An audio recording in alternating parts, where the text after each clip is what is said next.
guys, my name is Elle. Welcome back to my channel, and I am here with a dear friend of mine, also Elle. Who's also Elle. Elle squared. Elle squared, totally. So why don't you give us a little intro about yourself? Sure. So my name's Elle Lindquist on YouTube, and on my channel I do a lot of cleaning and organizing and decluttering kind of videos. I do day in the life of a mom, vlogs, and then I do some empowerment centered content. And I'm currently 23 and a half weeks pregnant with my third. So we document the whole pregnancy process, and I did an unmedicated birth with my first two. So we're gonna hopefully document that process too. That's awesome. Something that I'm aspiring to do with our second when that happens. Yeah. And I'm a holistic nutritionist, so my channel will be focusing on nutrition, motherhood, parenting. Today's video, however, will be about pregnancy cravings. Cravings in general, I feel like this is something that all women deal with, all women struggle with. For sure. And when they're happening, you're like, what the heck is going on? Is this normal? Do other people have cravings? Am I the only one who has cravings? So I love that you have the education behind you, so you can kind of break down into the science of what's going on when we crave certain foods. It's really a little bit of a mystery because it is so many different things, but I'll try and unfold the science behind it and try and shed light on some solutions. So let's begin with why this happens. So, why we crave. Yes, okay. Why we crave.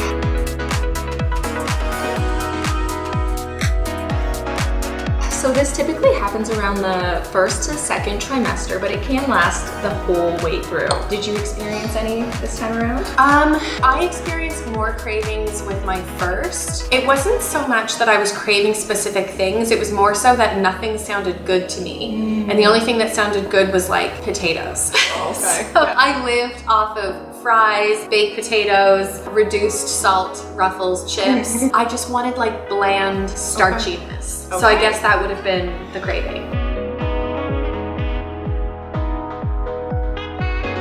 So that relates to your blood sugar levels. So we can start there if you like. When a non-pregnant person eats a food that contains a lot of carbs, it will increase the blood glucose level in their body. Our pancreas, which is an organ in our body, secretes something called insulin. Now, insulin basically enters the bloodstream and it lowers the blood glucose levels. But when we're pregnant, we have lots of different hormonal disruptions and also the increase. Do we ever? The increase in the blood volume, which is huge during pregnancy, basically causes your blood glucose levels to go wonky on a roller coaster because your pancreas basically cannot work hard enough to keep up with to keep it regulated. Exactly. So the goal is to keep the blood sugar level at a more stable, yes. constant. Okay. For sure. That's definitely what you want to do there. Now, when your body is craving, especially when you say like white potatoes, that is a really high glycemic index food. So when I hear that you're craving these things, I'm feeling if your blood sugar levels were off. A good way to satiate that blood sugar level imbalance would not only be to like eat that potato, but more so eat fat and protein along with that potato. Because that will lower the glycemic index? Yeah, so it'll be a less big of a shock to your blood sugar levels. Okay, so you're not getting the highs and lows. Yeah, you're not getting that big burst of sugar in your bloodstream. So another recommendation would be to even watch your fruit. There's some high GI fruits and there's some low GI fruits. So something like pineapple or watermelon, it's basically sugar and water and also obviously the vitamins and essentials in there too, but from the standpoint of blood sugar, that's something that will skyrocket your blood sugar levels. Whereas something like berries, you get a lot of fiber in there, so that fiber actually also balances out the blood sugar shock to your system. Okay. It slows it down. Okay, that makes sense.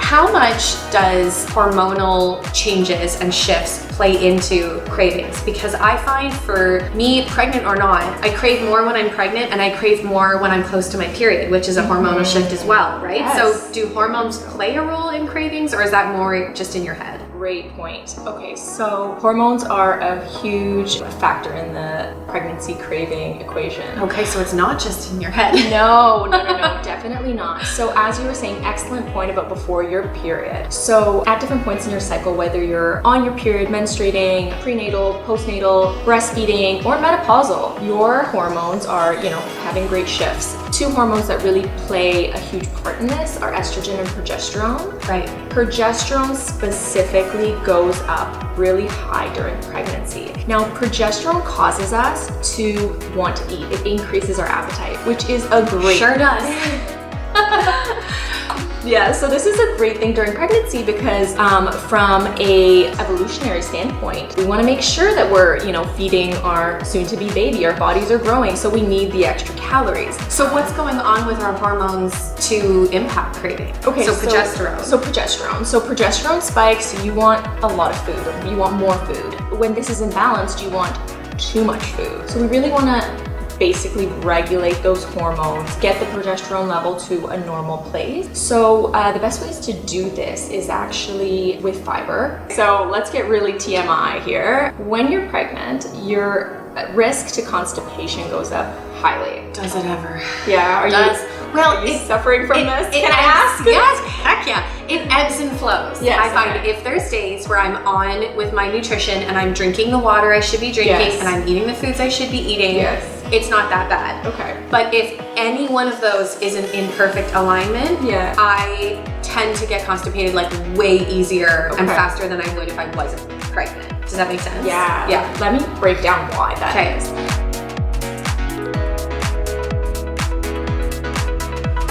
So when you're pregnant, progesterone, not only does it slow down your digestion, so that's one, but your risk to constipation goes up much more. And where this is an issue for your hormones is that stool sits in your colon for a longer period of time. Now, the stool is the best way to detox excess hormones.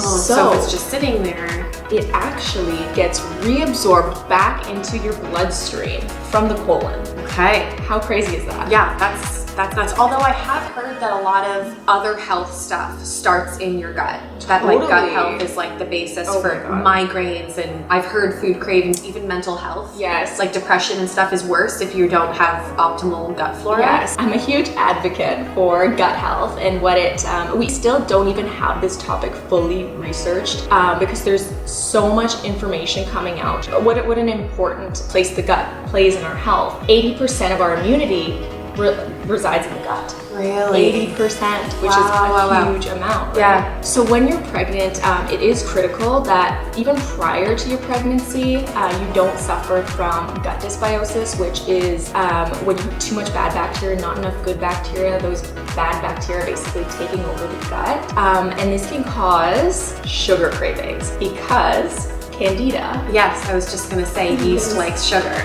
Yeast loves sugar. So you see women are more susceptible to gut dysbiosis, which makes them crave sugar. It's just a huge cycle. Vicious cycle. So we're gonna get real TMI now. Yes. Your audience is about to know a lot about me. Before, we had a lot of infertility, secondary infertility with this. Okay. And one of the things that was suggested to me by my naturopath was to go and get colonic cleanse done. Yep.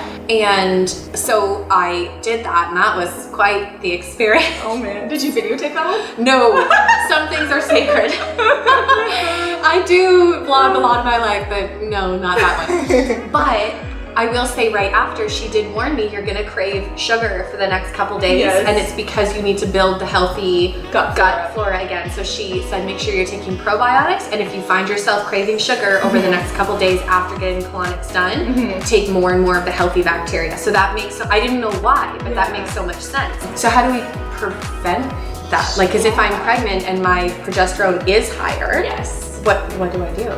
Okay, so make sure that stool is exiting. Make sure as much as possible we're getting rid of that excess, because our bodies are pretty good at detoxing. You hear a lot about you should detox this and do this, and especially during pregnancy, you do not want to be doing any of that. Right. So how do you, get it out?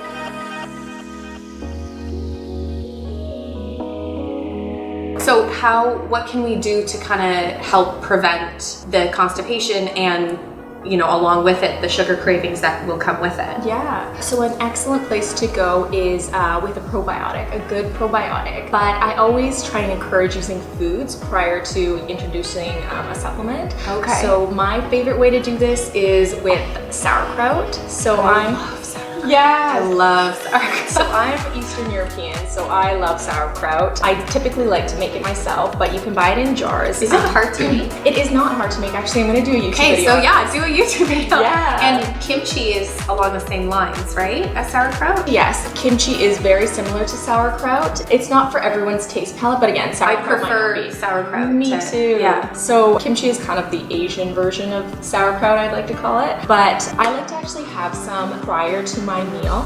Really? This actually starts the digestive process in the tummy, and then whether I'm pregnant or not. Yeah. So this is a great hack. And how much are we talking? We're like talking like a forkful, or like we're talking maybe like half a cup even would be really? Great. Yes. Okay. Yeah. So as like an sauerkraut is- appetizer. Exactly for your Okay. digestive enzymes, and so this feeds the good bacteria, also boosts fiber. And would you do that on top of a probiotic, or try this first, see how you go? And Yes. See how you go, literally. That's great. I like that. See how you go. I'm gonna use that.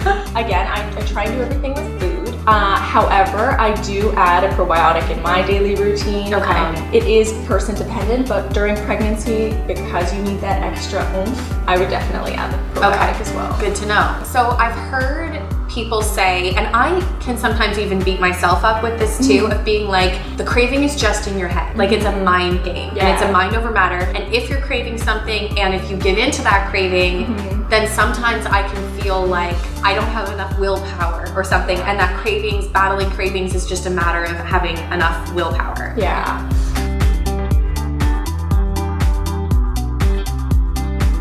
Okay, so there's a huge psychological component with cravings, whether you're pregnant or not. But during pregnancy, what they've found, it's actually quite profound, that women who are craving even behaviors that could be dangerous, like gambling, these cravings are heightened just because they're pregnant. That could be because of hormones. We haven't quite finished the research on that to really pinpoint why. But even women who are engaging in self-destructive activities like bulimia during pregnancy, they're more likely to be attracted to doing it more. So we know that there's a huge component, even a psychological disorder called pica, if you've heard of it. I have, yeah. Have you experienced it? Not myself, Yeah. but many moons ago, I was a teacher and I had a student that had pica. Oh, wow. So for anyone who doesn't know, it's like Yes. eating non-food items. Yes. So eating like more inanimate items. For sure. And for her, we were told through like the social services and stuff that it can be indicative of like the house life maybe not being so stable and stuff. Wow. So she was going through a lot of stresses at home, and which would then like ramp up her pica. Yeah. So can I ask what she was attracted to? Glue and erasers. Oh, wow. She would like hide erasers and yeah. Yeah, so we see this behavior increase a lot more in pregnancy as well. Another thing you mentioned is it all in my head. So we also find that a lot of pregnant women are actually attracted to comfort foods that they had in their childhood. There's a link between, you hear about pregnant women wanting Fruit Loops. Right. So I'm in a Facebook pregnancy group of like all women who are due in June, and like Cocoa Puffs is like this big thing. Yeah. Oh, yeah. So isn't that funny? It just brings back those like good, Nostalgic wholesome memories. Yeah, but back to the pica, I want to raise an interesting point, is that with the pica, they've actually linked it to an iron deficiency. Really? And iron is very important during pregnancy. And I don't have pica, but I'm always, when I'm not pregnant, I'm always on the low side of normal with iron. Like my iron stores are always kind of, I'm making just enough to keep my body going. I'm always kind of teetering on the edge of anemia. Yes. And sometimes I'll have I can tell because my fatigue gets, like I get really tired, and that's usually a sign that I'm anemic, but I'm always kind of teetering on the edge of low end of normal for iron. Okay, yeah. So with iron levels, again, your body is trying to build so much blood, literally 50% more. That's a huge amount. So you really need to be replenishing your body with high iron foods. I've heard cooking with a cast iron pot. Yes. Is that true? Yes, it does. Really? It is, yeah. I was like, that can't make a difference. Yeah, maybe I'll just show you what we use. Yeah. Just so we use it for camping. And my husband cooks eggs in it. But that's great. So even like veggies, sauteing veggies, you can do in here. Yeah, it boosts the iron. So I should be doing that more, especially now pregnant. Yeah, just be careful. It's so heavy.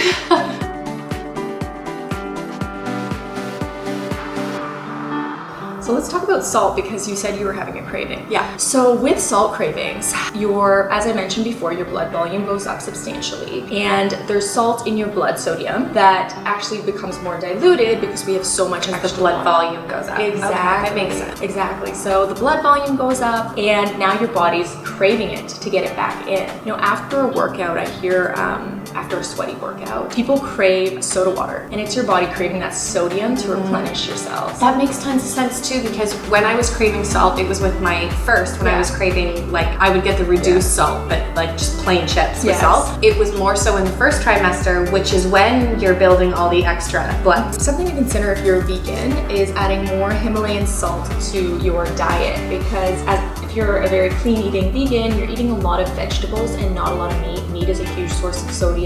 When you don't have that in your diet, I recommend just throwing a little extra Himalayan salt into your smoothies, into your soups, and not only does it have great trace minerals, but it also rebalance the potassium and the sodium. So that'll help with the salt cravings. Yes. So you mentioned chocolate cravings is a magnesium issue? Yes. So what foods are rich in magnesium? Great point. So the most rich, especially vegan-friendly sources of magnesium are leafy greens. So even things like mustard greens, kale, and also nuts and seeds. They're great, really great for magnesium. So if you're craving chocolate, maybe having like a handful of almonds or having like a green smoothie might curb the chocolate craving. Yes. Okay. If it's a magnesium issue. If it's a sugar issue, then make sure your gut you're bringing in all those friendly bacteria into your gut. Okay. So if you're craving sugar, it's usually more of a gut issue and potentially a constipation issue. Yeah. If you're craving chocolate, it's more of a magnesium issue. Yeah. And if you're craving salt, it could be like a lack of sodium in your diet. Yeah. Okay. It makes me feel less crazy. Yeah, as I said from the beginning, it's just like, it can be so many different things. I'm just trying to bring more light into, what it could be so that you have the proper ammo to combat it. Mm-hmm. Okay, thank you so much. I hope you learned something new today. And this is still an area of research which is untapped because, again, we don't want to use pregnant ladies for research studies. But I'd love to continue sharing what I learned with you guys. And thank you so much for coming on my channel. Thank you for having me. And over on my channel, we're going to be talking more specifically about foods that I'm craving and healthier options to kind of help counteract the craving, but also satisfy it in a healthier way. So check the description box below for that video. And let us know in the comments what you're craving. Thanks so much for watching, and we'll see you next time. Don't forget to click the subscribe button below. Thank you. Bye.